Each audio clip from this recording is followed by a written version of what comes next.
Nesta quinta, entra em vigor a chamada Lei Anticrime. E tem opção de coisas muito grande, mas a gente for procurar explicar aquelas que fica mais fácil para que nós, que somos leigos no assunto, possamos entender.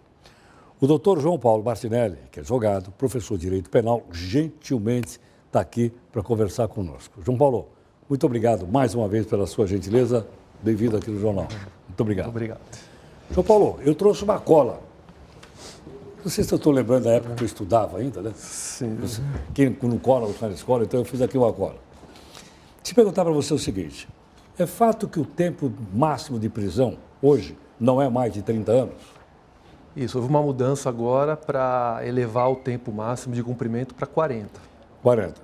Agora, tem progressão da pena como tem nos 30 anos? Também, o que houve foi uma mudança agora nos percentuais, né? Sim. Atualmente, até então, é 1/6 para crime não hediondo e 2/5 ou 3/5 para crime hediondo. Agora veio tipo uma tabela, né? 16%, 30%, 40%, até chegar a 80% no caso dos crimes que envolvem organização criminosa, crimes hediondos mais graves. Mas a progressão continua. Coisa que ninguém vai ficar 40 anos na cadeia. Pode até ser, porque 40 anos é o tempo máximo de cumprimento. Mas o cálculo para a progressão é em cima da pena máxima. Então, por exemplo, alguém foi condenado a 100 anos de prisão. Vai cumprir 40. Mas o cálculo para a progressão é em cima dos 100 anos e não dos 40. Então, por exemplo, se for 30%, é 30% de 100 anos, não de 40 anos. Então, a depender da quantidade de pena, pode ser que a pessoa fique os 40 anos na prisão. Na prisão. João Paulo, outra pergunta aqui é o seguinte. Muda alguma coisa em relação à legítima defesa? Rigorosamente não, né? Porque o tratamento que já está no Código Penal e também no Código Penal Militar vale para todos, né? Quem age para defender a si mesmo ou a terceira pessoa de um perigo iminente, de uma agressão injusta, age em legítima defesa, desde que proporcionalmente, desde que seja necessário. O que acontece é que agora a lei vai deixar explícito, né, que o agente de segurança, quando houver risco a alguém, no caso aí de um sequestro, pode agir na defesa, mas isso já estava previsto, então não... só que de uma forma genérica, né? Então isso não muda, só o texto da lei que deixa mais específico. Ficou mais claro, é isso? Ficou mais claro, mas não precisaria, né? Em relação, então, à prisão preventiva? Agora a prisão preventiva, ela precisa ser analisada a cada 90 dias por quem decretou. Né? Porque como a prisão preventiva... Antes não? Não, antes a prisão preventiva era decretada e aí cabia ao próprio advogado do preso dizer que ela não era mais cabível, que os motivos que levaram à prisão já cessaram. Agora o próprio juiz tem que analisar, até para evitar essas prisões por tempo indeterminado, né? Porque a prisão preventiva, tem que lembrar que é a prisão de quem ainda não foi condenado, né? E é muito comum de pessoas que ficam presos preventivamente mais tempo do que a pena que iria cumprir se tivesse condenado. E outra coisa, o Brasil hoje tem mais ou menos 40% de presos são presos que ainda não foram julgados.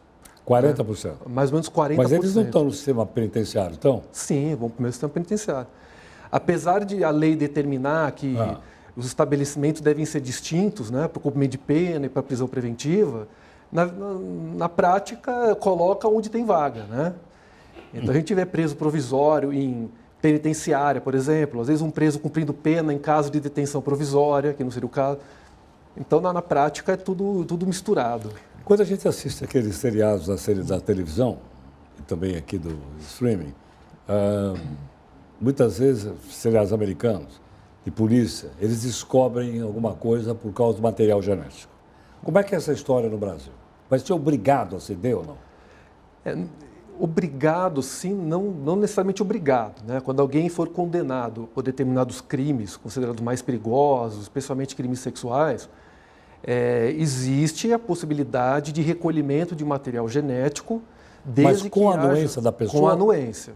Sem anuência, não? Sem anuência não pode, mas a lei diz que aí é considerada falta grave para aquele preso que está cumprindo pena. Sei. Então, no caso se ele negar a retirada do material genético para o banco de dados, né, isso é considerado falta grave, que pesa contra ele no momento que ele pede algum benefício, como, por exemplo, a progressão de regimes ou o livramento condicional. Mas, em última análise, ele pode dizer não. Ele pode dizer não. Não vou ceder material genético. Ele pode dizer não.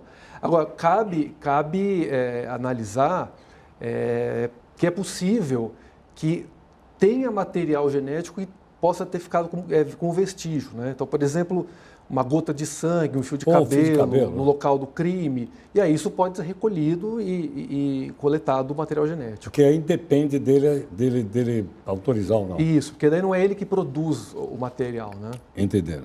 Bom, e quanto a crime de lavagem de dinheiro, né? Aliás, a gente está até dizendo aí agora que foi apresentada a primeira denúncia contra o Dario Messer, que é o chamado doleiro dos doleiros. E aí? No caso da lavagem, tem agora a figura do agente infiltrado, né? É possível agora... Como assim? Desculpa, como agente infiltrado? A polícia pode colocar um investigador infiltrado dentro de uma estrutura que seja suspeita de ser uma organização criminosa, né? Então, é alguém que vai trabalhar para coletar informações se passando por membro de uma organização, né, se houver essa suspeita de que seja uma organização criminosa voltada à lavagem de dinheiro, né?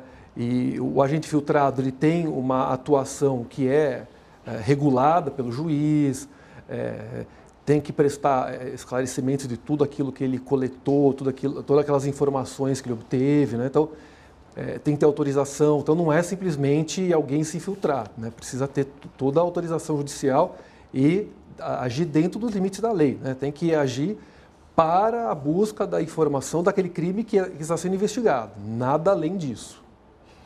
Na sua avaliação, essa lei que começa a valer, então, quinta-feira, ela aprimora o sistema judiciário brasileiro? Vai dar mais segurança para o cidadão? Que avaliação você faz? Olha, eu nunca achei que a lei penal é capaz de dar segurança ou de reduzir criminalidade, né? O que reduz criminalidade é política criminal em sentido amplo, né? São investimentos sociais, são investimentos na inteligência da própria polícia. Eu acho que faltaram algumas coisas que seriam interessantes, como, por exemplo, dar ao delegado de polícia a garantia de que ele não pode deixar a sua função contra a vontade. Como é o que acontece no caso do juiz, né?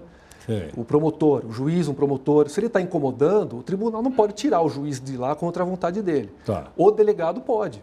O superior pode tirar ele e colocar em outro lugar, né? Então, eu acho que poderia ter essa garantia do delegado de permanecer. Investimentos, destinar uma verba mínima para investimento em tecnologia e inteligência de investigação, né?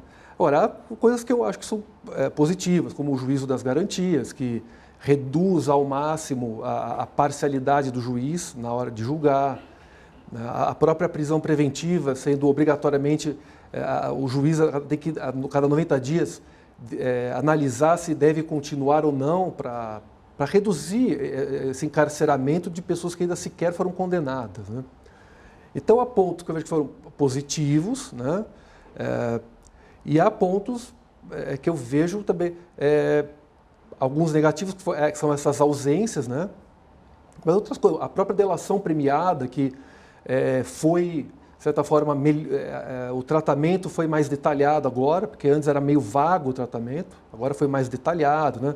O que pode, o que não pode fazer, o caso de interceptação telefônica, ilegal, praticado por uma autoridade indevidamente. Então, mas eu continuo acreditando que não é a legislação que dá a sensação de segurança, né? É o investimento na inteligência, na estrutura, principalmente do próprio policial, que é aquele que está na ponta, né? E em nenhum momento ali a gente vê a preocupação com a polícia. Tá ótimo. Senhor Paulo, obrigado pela gentileza, viu? Eu agradeço, boa noite. Eu que agradeço, obrigado. Bom, professor doutor João Paulo Martinelli, advogado, professor de direito penal. Então, a lei começa a valer a partir de amanhã. Então, aí alguns pontos principais. Nós procuramos fazer uma coisa para a gente poder entender, né? Porque a lei é muito complexa, é muito grande, aquele pacote do Moro, lembra tudo aquilo? Pois é.